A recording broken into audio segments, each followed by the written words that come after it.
のように侍は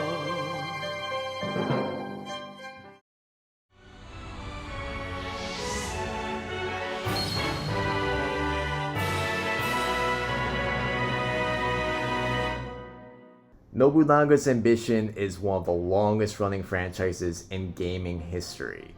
The first game in the series launched in 1983, making this year the 40th anniversary. To celebrate such a milestone, the 16th game in the series titled Nobunaga's Ambition Awakening is finally getting released in the West.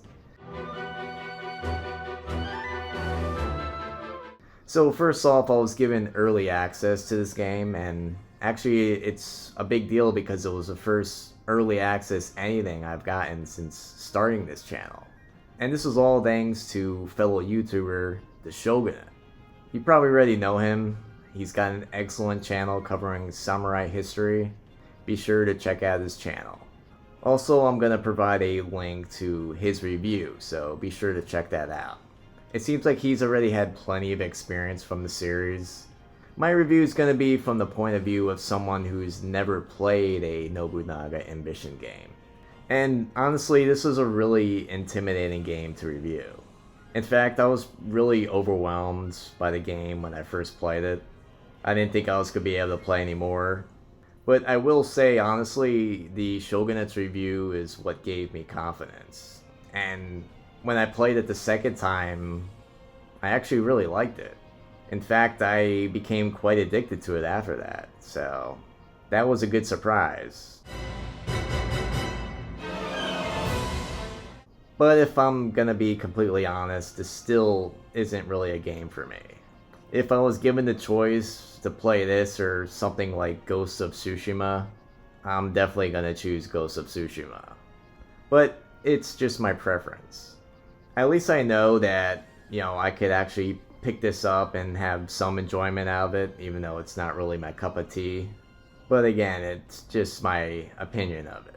So, from what I've heard, like with some of the other games Koei Tecmo is known for, each game under the Nobunaga's Ambition umbrella follows the same general story and gameplay concepts. But it also changes things just enough to where it doesn't feel like the same exact game every time. The objective of the game is to fulfill Nobunaga's ambition, which is to unify Japan. The game is set during the Sengoku period of Japan. The player manages their territory while also attempting to improve and expand upon it. Warfare is involved, and this requires you to conquer enemy-controlled territories and also to defend against attacks. But it's not that simple, and it's quite involved. For any civilization to do well, there needs to be growth in all areas of life. Commerce, farming, and other staples of society need to be addressed if the player is to become a leader. And you must also keep the ranking officials happy, lest they defect from you. That could happen, and it sucks. So before you do anything in the game, you have to select which historical scenario in which you're going to play. And you also have to choose a certain clan. Certain clans have an easier time than others, but regardless of the choice, all clans start on the smaller side. It's also worth noting though that this is Nobunaga's ambition, so playing as his clan is how the game is meant to be played. And there is some certain historical advantages to doing this if you know history, which the game follows.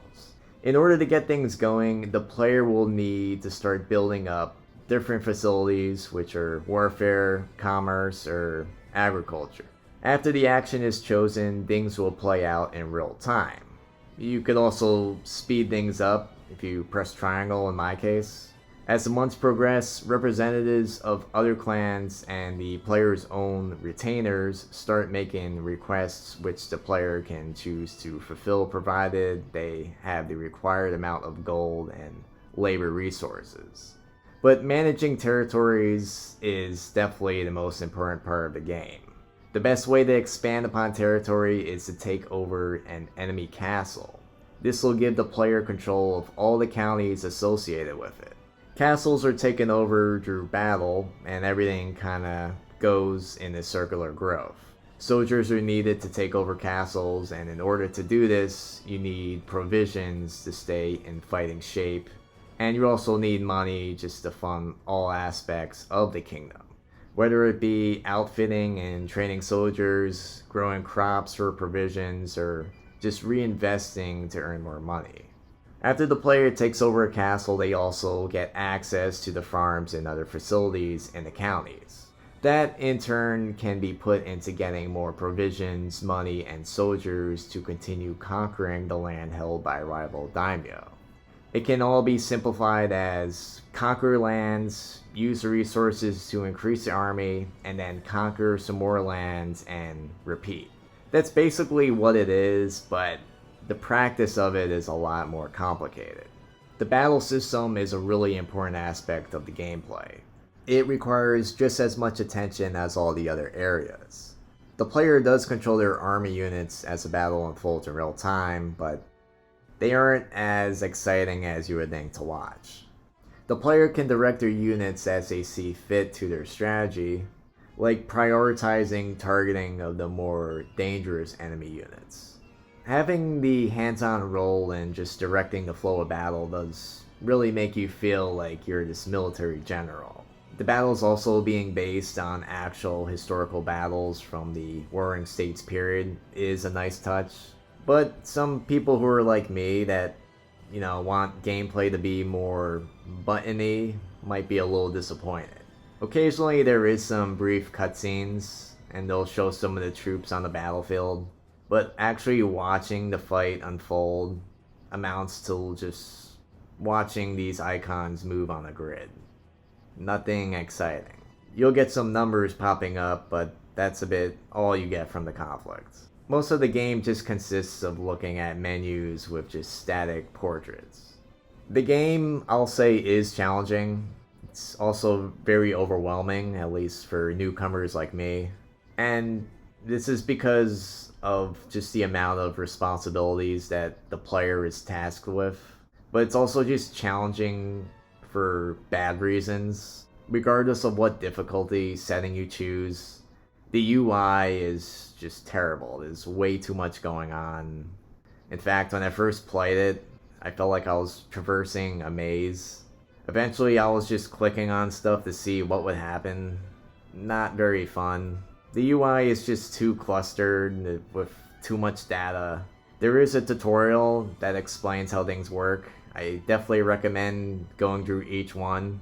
But the real way to learn is just by playing it and just going by trial and error. The problem is that the UI isn't always clear on whether or not the tasks that the player has delegated are progressing or not. Often I found myself not knowing the results of a military decision that I made. So if it's your first time, it definitely can take some time before you actually play the game for real. Definitely do a trial run with this one.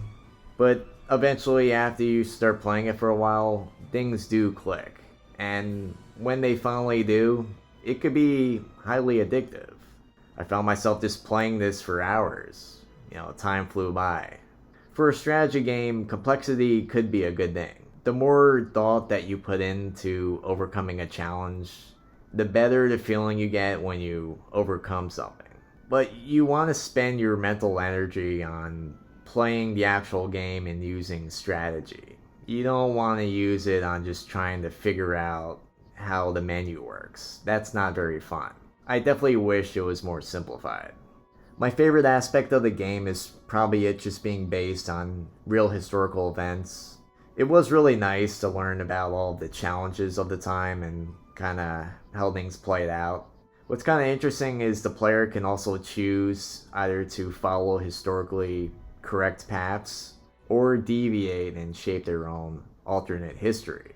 It does require a lot of attention as the player does need to keep track of things, but that's what these type of games are about. As a side note, one of my favorite little features in the game is the proposal button. Trying to get the hang of things can be confusing, like I said, And since all you're really trying to do in the game is just take over all of Japan, you're mostly just left with your own devices. If that becomes a little bit too overwhelming, clicking the proposal button will have one of your officers tell you what they believe is the best course of action. The lack of direction that's otherwise provided is great for a strategy game like this, but having a completely optional way just to get an idea of what you should be doing definitely is a plus, and it definitely helps you. So it's difficult for me just to comprehend a 40-year-old franchise and criticize it. I feel like this game definitely works in a way. I mean, it's been around so long, and the fans that are going to choose to play this already know that they like it. But for newcomers like myself, I feel like it's a much more difficult sell. So hopefully this, video will help some newcomers.